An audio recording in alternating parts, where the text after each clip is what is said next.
Berio, Church Training Solution. Shalom rekan-rekan sekalian yang terkasih di dalam Yesus. Ketika video ini dibuat dan diupload, dunia masih dalam suasana pandemi, sehingga kebanyakan ibadah masih dilakukan secara online, termasuk khotbah pemberitaan firman Tuhan. Oleh karena itu, video ini dibuat dengan tujuan membantu rekan-rekan pengkhotbah sekalian, para hamba Tuhan, agar dapat berkhotbah secara online dengan baik.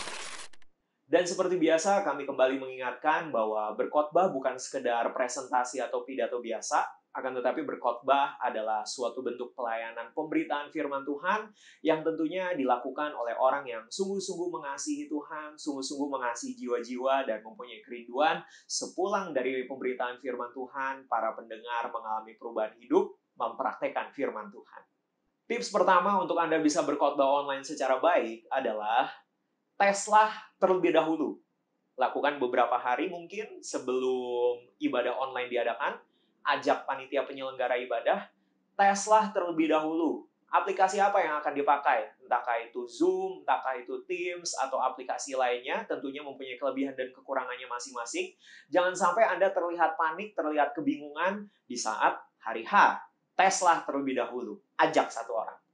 Tips yang kedua, usahakan sebisa mungkin memberikan suatu materi atau properti dalam bentuk alat bantu. Tentu saja yang paling sederhana bisa menggunakan PowerPoint. Untuk itu kembali Anda harus mengetes untuk share screen menggunakan aplikasi yang dipakai. Kenapa hal ini penting? Karena memang kita harus mengakui secara jujur, semenarik apapun Anda berbicara, akan menjadi suatu tantangan untuk orang duduk, diam, mendengarkan Anda berkhotbah selama mungkin 30 menit, 45 menit, atau bahkan kalau lebih lama daripada itu. Karena ketika ibadah online diadakan, kita tidak bisa mengatur para pendengar, mungkin mereka ada di tempatnya masing-masing. Kita tidak tahu apakah mereka duduk, apakah mereka ada di ranjang, kita tidak tahu. Dan kita akan sangat kesulitan mengontrol mereka. Sehingga tentu butuh upaya dari kedua belah pihak. Para pendengar harus sebisa mungkin duduk, menyimak, mendengar, memperhatikan. Akan tetapi para pengkhotbah pun harus ada usaha untuk membuat khotbahnya lain daripada biasanya, sehingga setiap Anda memberikan pemberitaan firman Tuhan, mereka dapat menyimak dan tertarik.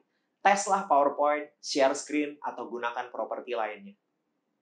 Tips ketiga, ketika Anda berkhotbah secara online, Anda harus memahami betul bahwa Anda memang tidak bisa mengharapkan interaksi sebagaimana Anda berkhotbah secara real, secara onsite.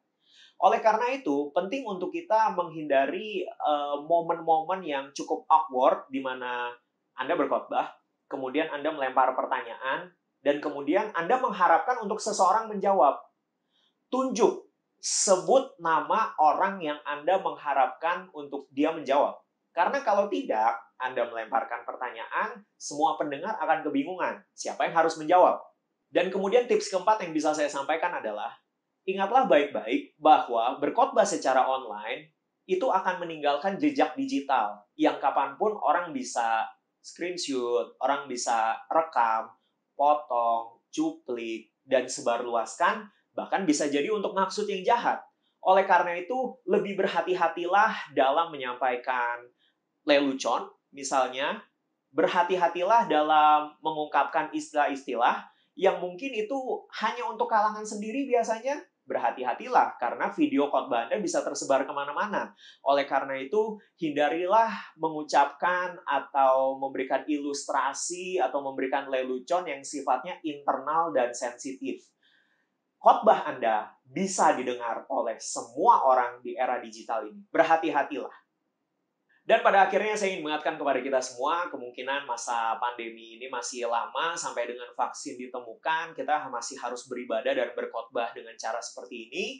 Oleh karena itu, tetaplah berlatih, tetaplah berkhotbah dengan baik, dan yang paling penting, mintalah bimbingan Roh Kudus. Syukur-syukur kita bisa memanfaatkan situasi ini justru untuk membuat firman Tuhan tersebar semakin luas, menembus batasan-batasan ruang yang tadinya menghambat kita.